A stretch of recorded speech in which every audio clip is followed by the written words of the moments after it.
ಕೈಯೊಂದಿಗೆ ಕೈಯ ಕಸರತ್ತು, ಜೊತೆಗೊಂದು ಹಾಡಿನ ಸುತ್ತು, ಕುಳಿತಲ್ಲೇ ಒಂಟಿ ಜೋಡಿಗಳ ಊಹೆಯ ಮಸಲತ್ತು, ಗೊತ್ತಾಗದ ಕಳೆದ ಹೊತ್ತು ಅಣೆಕಲ್ಲಾಟ.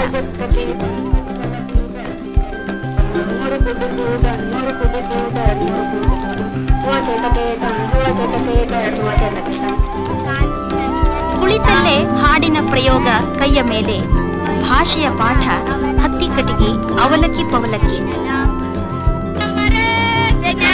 ಮರವೇರಿದ ಮಂಗಗಳು, ಎಸೆದ ಕಡ್ಡಿ ತರಲು ಸಮಯದ ಬಿಡುವು, ಹಿಡಿಯಲು ಬಂದರೆ ಮತ್ತೆ ಮೇಲೇರು, ಇಲ್ಲ ಜಿಗಿದು ಮುಟ್ಟು ಕಡ್ಡಿಯ ಚೂರು. ಮರ ಏರುವ ಜಿಗಿಯುವ ಮೋಜಿನಾಟ, ಮರಕೋತಿಯಾಟ.